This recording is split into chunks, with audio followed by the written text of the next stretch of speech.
بسم اللہ الرحمن الرحیم۔ السلام علیکم۔ مؤثر وظائف کے ساتھ میں ہوں سیدہ سعدیہ ہنا، مکمل کامل اور مجرب وظیفوں کے ساتھ حاضر خدمت ہوں۔ ایک ایسا عمل جو اسم اعظم کا ہے، جس کے بعد جو مانگا فوراً ملا۔ یقین کیجئے میرا خود کا مشاہدہ کیا ہوا عمل میں نے جب بھی پڑھا کسی مشکل میں، تنگ دستی میں، پریشانی میں، اللہ تعالیٰ نے فوراً مدد کی۔ اس قدر خوبصورت عمل جو کبھی خطا نہیں گیا۔ پھر اس کے ساتھ میں نے اور لوگوں کو بھی بتایا، میرے پاس آنے والی عورتیں، ان کو بھی میں نے اس وظیفے کے متعلق سمجھایا، پڑھنے کا طریقہ بتایا۔ انہوں نے جیسے ہی پڑھا، اللہ تعالیٰ نے ان کی مدد کی، داد رسی کی، انہیں سنا اور عطا فرمایا۔ آپ بھی کسی ایسے وظیفے کی تلاش میں ہیں کہ آپ کو پتہ چل جائے۔ پتہ ہم سب کو ہوتا ہے، ظاہر قرآن کی آیات ہیں، ہم سب واقف ہیں کیا چیزیں ہیں، کیا نام ہے، کیا کلام ہے، ہم پڑھتے بھی ہیں، لیکن ہمارا انداز مختلف ہوتا ہے۔ کسی کے بتانے پر ہمیں وہ سمجھ لگتا ہے، ہم اس طریقے سے پڑھتے ہیں تو اللہ تعالیٰ کی بارگاہ میں قبول ہو جاتا ہے۔ ٹھیک ہے، میں آپ کو وہ طریقہ بتاؤں گی جس طریقے سے آپ نے اس وظیفے کو کرنا، اس اسم اعظم سے اللہ سے مدد لینی ہے، اس اسم اعظم کے ذریعے سے اس سے مانگنا ہے، تو اللہ آپ کو ضرور عطا کرے گا۔ آپ نے سب سے پہلے تو نیت لازمی کیا کریں، کیونکہ نیت سب سے پہلے قبول ہوتی ہے۔ عمل میں اگر کمی کوتاہی رہ بھی جائے تو اللہ معاف فرمانے والا ہے۔ اپنے نیت کرنی ہے، اس وظیفے کی توفیق مانگنی ہے اللہ تعالیٰ سے، اور یہ کہنا ہے کہ اللہ اگر کوئی کمی کوتاہی رہ جائے تو اپنی شان کے صدقے معاف فرما دینا، درگزر فرما دینا، اور پھر اس کے بعد آپ نے صدقہ دینا ہے، اس عمل کا بھی اور اپنے لیے بھی۔ ٹھیک ہے، آپ نے یہ صدقہ نکال دینا ہے اپنے گھر سے، کہ جو بھی آپ عمل کرنے والے ہیں، اسم اعظم اللہ کا نام لینے والے ہیں، اس کی برکتیں آپ کو عطا ہو۔ اللہ تعالیٰ نے بہت سے لوگوں کو مانگنے پر عطا فرمایا ہے، جنہوں نے یہ اسم اعظم کا ورد کیا ہے، ذکر کیا ہے۔ اللہ ان لوگوں میں ہمیں بھی شامل فرما لے۔ یہ آپ نے نیت کرنی ہے، ٹھیک ہے، اور پھر اس کے بعد صدقہ دینے کے بعد آپ نے اس عمل کو شروع کر دینا ہے۔ روزانہ پڑھیں، اور انشاءاللہ تعالیٰ لگاتار پڑھنے پر آپ کو ایسے انعام و اکرام ملیں گے کہ آپ حیران رہ جائیں گے۔ آپ کو اس کے لیے کسی بھی پابندی کی ضرورت نہیں ہے، بس آپ ایسے گناہ سے بچیے گا جو کبیرہ گناہوں میں شامل ہیں۔ پھر اس کے بعد آپ نے روزانہ کسی بھی وقت منتخب کر کے کوئی بہترین اوقات، جس میں آپ اللہ سے رابطے میں جب آئیں تو آپ کو کوئی تنگ کرنے والا نہ ہو، آپ سکون سے اللہ تعالیٰ سے بات کر سکیں، اس سے اپنی بات منوا سکیں، تو آپ نے اس وقت کا انتخاب کر کے اپنی جگہ پر بیٹھنا ہے جو پاک صاف ہو۔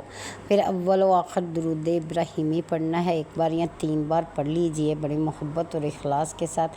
تصور مدینے کا رکھیے، آج کل حج کے دن ہے، آپ یہ سوچئے کہ آپ اس جگہ پر موجود ہیں اور درود پڑھ رہے ہیں، اور آپ کا درود نبی کریم صلی اللہ علیہ وآلہ وسلم خود سن رہے ہیں اور مسکرا رہے ہیں، آپ کا درود ان کی بارگاہ تک جا رہا ہے۔ پھر آپ نے اللہ تعالیٰ کے یہ نام لینا ہے جو کہ اسم اعظم کہا جاتا ہے۔ جو مانگتا ہے اللہ تعالیٰ اس کے ذریعے سے ضرور عطا فرماتا ہے۔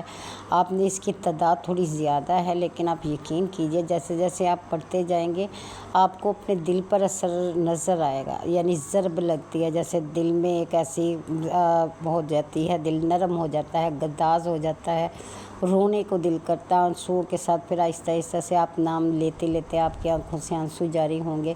پھر ایک ایسا مقام آئے گا جب آپ کے دل کو سکون ملے گا، جیسے ہم کسی غم گسار کو اپنا غم سناتے ہیں، وہ سنتا ہے اور آگے سے ہمیں تسلی دیتا ہے، ایسے آپ کے دل کو تسلی ملے گی۔ آپ نے یہ نام لینا ہے مسلسل اور بہت ہی محبت اور خلوص کے ساتھ، اور ادھر ادھر دھیان نہیں لگانا، بلکہ آپ اپنے گھر والوں کو کہہ کر بیٹھیے گا کہ مجھے کوئی تنگ نہ کرے، یا کوئی آواز میرے کانوں میں ایسی نہ پڑے جس سے میں ڈسٹرب ہوں، میرا تسلسل ٹوٹے۔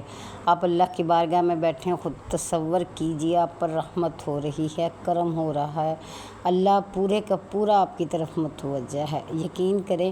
پھر اس کے بعد آپ جب یہ کہیں گے، بار بار نام لیں گے، صرف یہ 2 نام لینے ہیں، یا حیو یا قیوم، اے زندہ اے باقی رہنے والے، اے ہمیشہ رہنے والے، یا حیو یا قیوم۔ بے شک اللہ کو دوام حاصل ہے، وہ ہمیشہ رہے گا۔ ہماری پریشانیاں، ہماری جتنی بھی اداسیاں ویرانیاں، یہ وقتی ہیں، یہ اگر آتی ہیں تو ان کو ختم ہی ہونا ہے، ان کو زوال ہے، یہ فانی ہے، لیکن اللہ کو بقا حاصل ہے۔ یا حیو یا قیوم، آپ اس طرح سے پکاریے، بار بار نام لیجیے یا حی یا قیوم، اپنی عرض اپنے دل میں رکھیے، اپنی حاجت کا تصور رکھیے اور پڑھتے جائیے آپ نے 1100 بار یا حی یا قیوم یا حی یا قیوم۔ اور درود ابراہیمی پڑھنے کے بعد اپنے لیے بہت اخلاص سے دعا کرنی ہے کہ اللہ اگر میں گمراہ ہوں تو مجھے ہدایت عطا فرما دے، اگر اندھیروں میں ہوں تو اس ذکر کے طفیل روشنی بنا دے، اور اللہ پاک میری دعا کو قبول و منظور فرما لے۔ دیکھیے گا انشاءاللہ آپ کی دعا قبول ہوگی، آپ جو مانگیں گے نبی پاک صلی اللہ علیہ وسلم اور ان کی آل کے صدقے میں اللہ تعالیٰ آپ کو ضرور عطا فرمائے گا۔ جو شارق کے قریب ہے، جو آپ کو سنتا ہے، آپ کو مانتا ہے، آپ کو جانتا ہے اور آپ کا مان رکھتا ہے، اور اس کی بارگاہ میں الفاظ رد بھی نہیں کیے جاتے، نہ کوئی عنصر رد کیا جاتا ہے، نہ کوئی لفظ، انشاءاللہ وہ اپنی شان کے صدقے میں آپ کو عطا کر دے گا، فوراً دے دے گا، مان جائے گا۔ اس وظیفے کو 1 دن بھی کیا جاتا ہے، 3 یا 7 دن یا 21 دن تک پڑھا جاتا ہے، یعنی یہ دعا ایسی ہے، یہ اس میں ایسا ہے کہ جب کوئی پڑھتا ہے تو لازمی طور پر اس کی دعا منظور ہوتی ہے، لیکن بعض معاملات میں ہمارے اعمال آڑے آ جاتے ہیں، تھوڑی دیر ہو جاتی ہے لیکن کام ضرور ہوتا ہے، اور اللہ سے دعا کریں اللہ سب کے لیے آسانیاں کرے، آمین ثم آمین۔